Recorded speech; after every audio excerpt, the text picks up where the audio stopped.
Good evening, ladies and gentlemen. Welcome to the Chaotic Tavern. My name is Dan, and I'll be your bartender for this evening. You know, I've often heard people describe D&D as a team-building exercise, and it's easy to see why. The whole experience is designed around players helping each other save the world. And even in the realm of make-believe, that's a task not to be taken lightly. Running a successful campaign is a lot like a group project. It requires the 3 C's: cooperation, communication, and convincing 4 to 6 people to somehow meet at the same time every week for several hours while I contribute next to nothing. It's like a canoe. Everybody has to be paddling more or less in the same direction. But of course, just because that's how things are supposed to be, it doesn't mean that's how they actually are. Sometimes, players have their own agendas that differ from the party's, and it can make for great storytelling moments. Other times, though, they're the foundation of what cracks and splits groups. It's one thing when the party's rogue just wants to get wealthy and saving the world is a byproduct of that. It's another when the player is actively plotting and scheming against the party, especially without them knowing it. Backstabbing and working against your friends is one of the fastest way to erode trust and interest in your group. And because of how averse to conflict people can be, myself included at times, it's often one of those things that isn't addressed when it happens right away. No, a player who has been slighted by another player will oftentimes just sit there and stew on it. They'll let it fester and brew deep in their colon until it bursts out and makes things go from crappy to an absolute shitstorm. RPG groups usually die shortly thereafter, and sometimes they take friendships with them. Today's story is about a player who accidentally sets this phenomenon in motion. From playing as the flaky, unreliable party member who stands for his own interests, to being one to suffer a hard betrayal because communication is for nerds. And of course, at the end of it all, is a Redditor's favorite question. Am I the asshole? Well, we're gonna find out together, aren't we? Let's take a look. Today's story is betrayed in a game and then kicked from that game by Hopeful Sprinkles 6361. So I just feel the need to share my story and maybe get some opinions because I'm so upset. I am probably the asshole here, but I kinda wanna just post this while I still remember it. It is very much fresh in my mind. I was part of a TTRPG campaign in a game called Godbound. It's basically a game where players are becoming gods. They build up their own cult and followers. I will keep their names anonymous, and a lot of the names for the stuff has been changed to keep some amount of anonymity for the people involved. Please don't harass these people. Participants are as follows. GM, the GM. Shepard, the Lich King General of our alliance of cults. He was all about the military stuff. He managed the troops, and he fought our wars. His cult was completely militarized, with everyone being an undead soldier. Queen, another player who was role-playing a fairy queen. She sort of started becoming tyrannical as the story progressed. She's basically my ally in this story. Her cult was mostly just regular people from all walks of life. She was forming a society with herself as queen.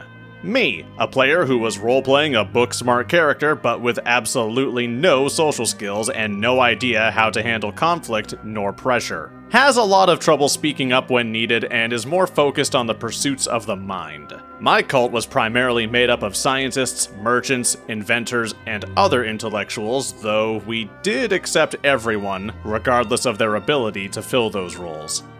Let us begin. The 3 of us were trying to help a group of NPC friends by breaking them out of an ancient jail built in the distant past. To do this, we needed to kill a powerful and beloved NPC king to get his weapon. Shepard suggested we invade the palace. Queen wanted to charm his son and marry him. I was going to bring a few minions of my own, robot guardians to give out as gifts to the king and to the newlywed couple. In reality, they were meant to support us when the fighting started. While we formulated a plan, we each focused on growing our own influence. Shepard trained his soldiers, Queen worked on charming the prince, and I created a shipping company. It doubled as a navy for the other players since at the time, neither of them had that. I even talked about making a bank, which the players said make me the most evil of us all. At the time, I took that as a lighthearted joke, but looking back, it probably wasn't. Wedding day came not too long after. I presented my robot guardians, gifting 2 to the king and 2 to the couple. The plan to assassinate the king basically fell apart when 2 powerful guests arrived unexpectedly, causing me to get cold feet. I suggested maybe calling off the attack. I quickly devised a backup plan to kill the king in his sleep with those robot guardian gifts, ideally on a rainy night where the blood would wash off in the rain and leave us blameless. This would allow for a transition of power to the prince, which would lead to Queen becoming the ruler. The other option would have been to wait for him to die of old age, since he looked like he wasn't going to live for a few more years. Then they decided to start combat anyways. When the combat started, I was surprised by a third enemy that had been hiding the whole time. Me being the non-combat person meant 1 or 2 turns would have me killed, so I decided to retreat, trying to make a joke out of a cowardly move, something like, "Seems like you guys got this," and I bravely ran away. Our plan did succeed though. The king died and we claimed his weapon. However, Queen died in the fighting. Luckily, the GM had a respawn system tied to our cults. We just had to wait a few days, while at war with the kingdom. I remained in the capital while discreetly using my transport ships to ferry Shepard and Queen's cultists to an island. There, they formed a fortress and prepared for war while we waited for Queen to respawn. I would continue to trade with them, jokingly making a statement about how I am not joining their side in the war simply because I do business with them. I also officially established that bank. So I'm just gonna jump in here real quick. Something I rarely ever see RPG players do is run away from combat. Usually, the DM really has to try and spell it out for them that this is not a fight you can win. Run. Run now before I have to figure out how much XP you're worth to all the kobolds who want your shoelaces. OP, on the other hand, noped right out of that mess without a second thought. Since none of us were there to witness the combat, I'm gonna have to take OP's word that he was genuinely in danger if he stuck around. And if that's the case, yeah, run. Getting shanked to death in 2 turns really isn't gonna help your party all that much unless you're making some sort of heroic sacrifice. Especially since shit hadn't even hit the fan at that point. If the fight's not started up yet, you're really not surprising your party or screwing them over just by leaving the area. Most of the time. You're just leaving a situation before it gets bad. If your options are die or make a run for it, your party should hopefully understand your decision. You know, to keep living.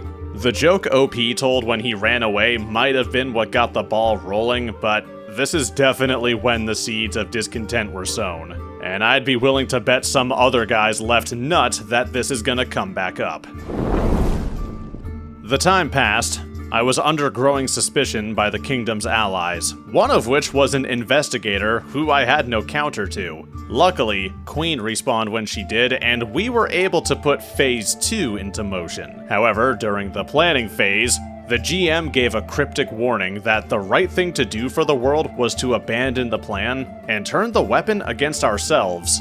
I was unsure, but decided to continue with the original plan anyway, determining that our friends need help and I couldn't abandon them. Using a diversionary attack from Shepard combined with a fake expedition for Queen, we were able to sneak her into the capital. It was at this time the investigator arrested me, and if she had done it 1 day earlier, our plan would have failed. Queen was able to use the weapon to break our friends out of jail. This had the side effect of awakening a god monster.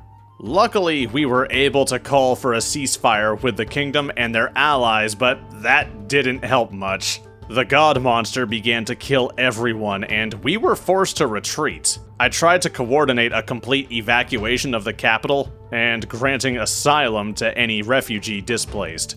It ended up working, and we retreated to our island fort. There, I made a declaration that I would accept all refugees with the added promise of providing free food and shelter. Many of them would go on to join my cult.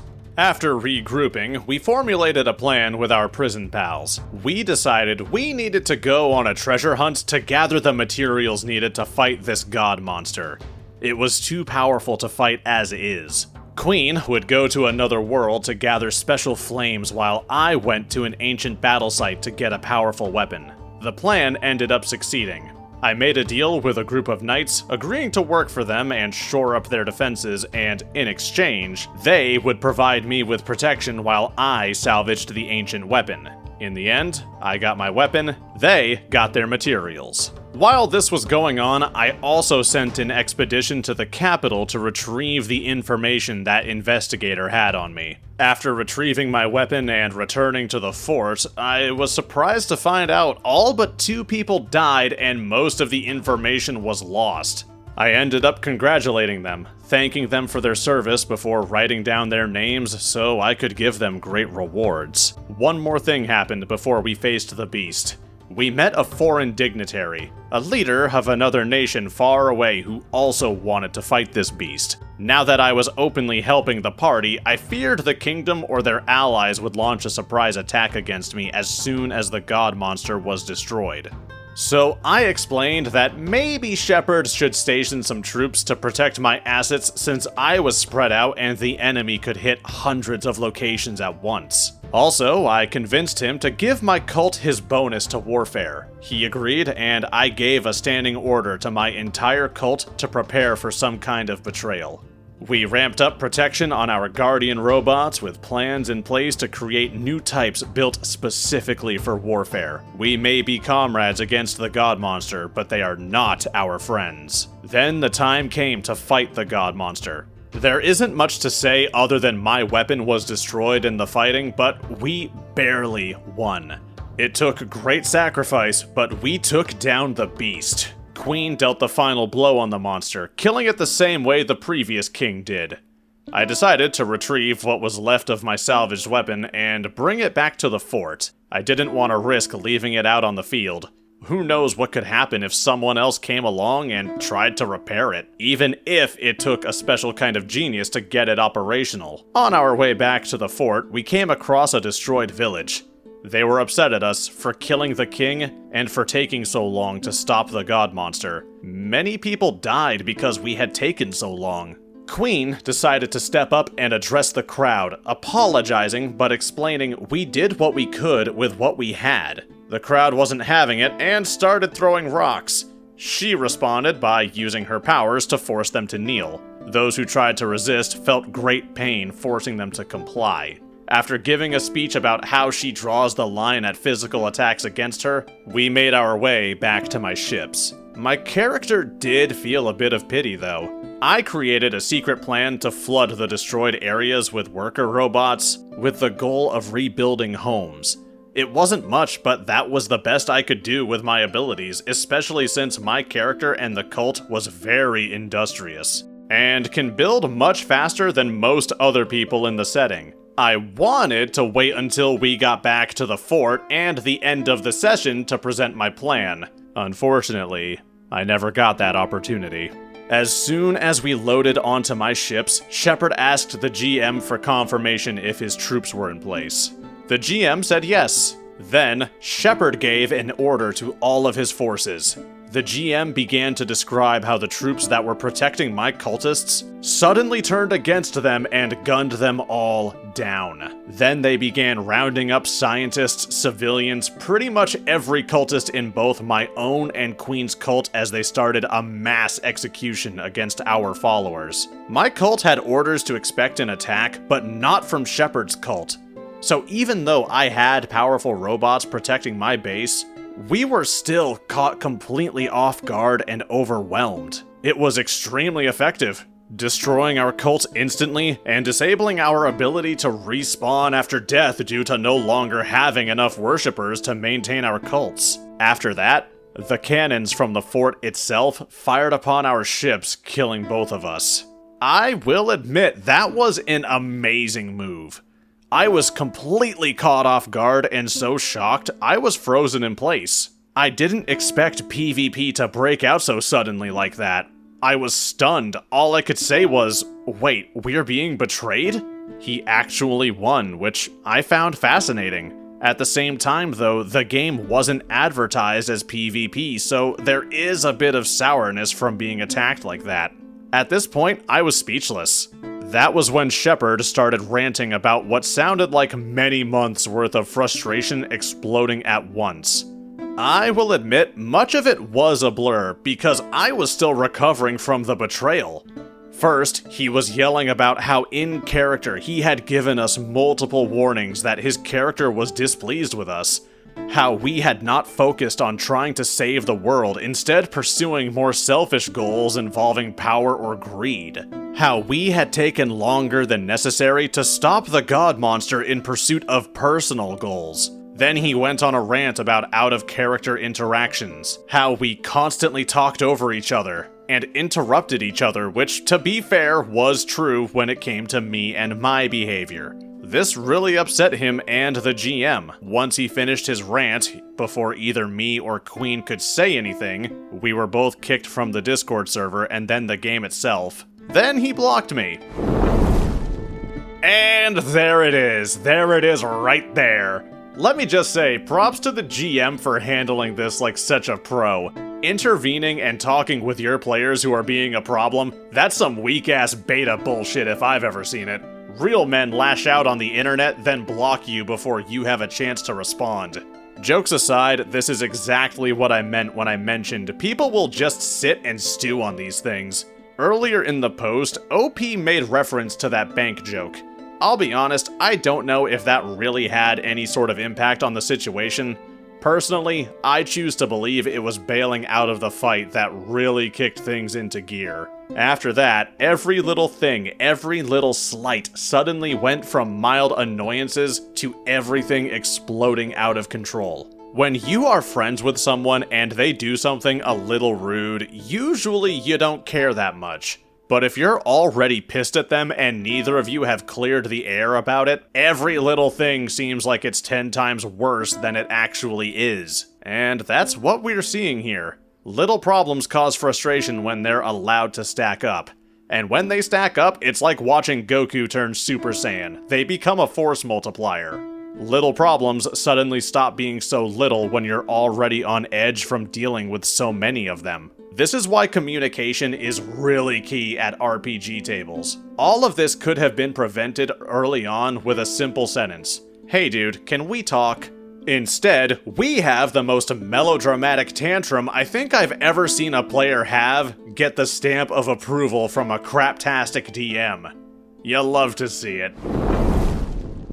I was able to get in contact with the GM and apologize about my behavior to both him and to Shepard.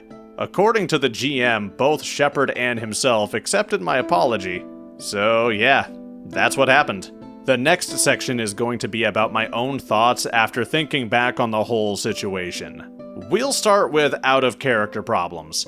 So there were a lot of problems that stemmed from player behavior. I had a tendency to speak up at bad times, which ended up interrupting the GM while he was talking. I have apologized for this many times and attempted to improve, but I guess it wasn't enough. From what I understand, this is where Shepard started to get upset at me. There was also the issue of me mostly being focused on the inventions I would be creating. I had so many ideas for creations that would benefit the faction. I got so focused on the stuff I could create that I must have missed the warning signs of the general getting upset.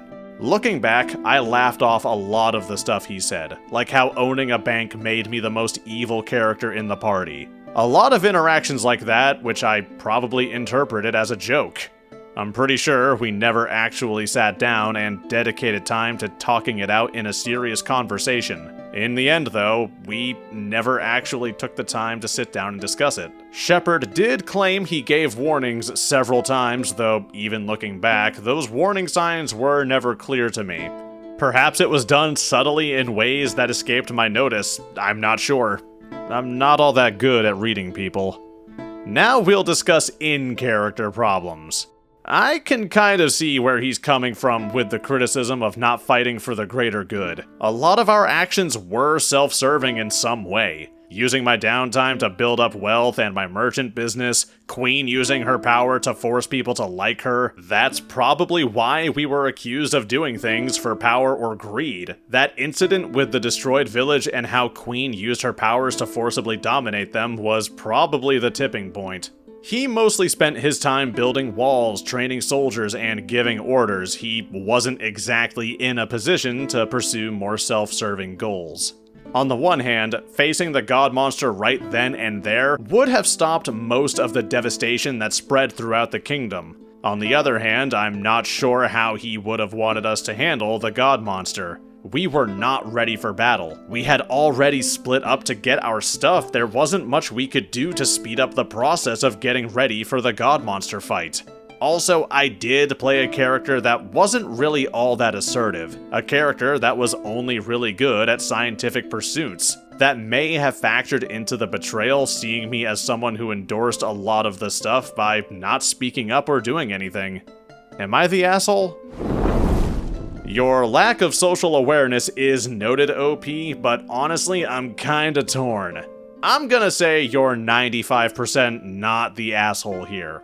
I've been stuck at the table with people who aren't the most socially graceful. This is, after all, TTRPGs we're talking about here. If someone's being disruptive, the way they're being disruptive can be really awkward to address. Especially if it's from something like being on the spectrum. But with all the horrific things I've seen and heard about at tables, having a player who is just way too enthusiastic is probably the least offensive, most easily fixable form of disruption there is. He's not a murder hobo, and he's not trying to groom kids, he's just talking too much. But for some reason, people who are bad at conflict and talking things out never seem to realize that eventually, if they keep avoiding the problem, the conflict is gonna be addressed one way or another. It's inevitable, and it's gonna hurt way more than it would have if you just addressed the issue when it first reared its head. But in any case, that's just my opinion. Thank you so much for watching. If you enjoyed this video, please remember to leave a like and consider subscribing to my channel. A huge shout out to my backers on Patreon. You guys help me keep this ship up and running. I'll see you all again for another round here in the Chaotic Tavern.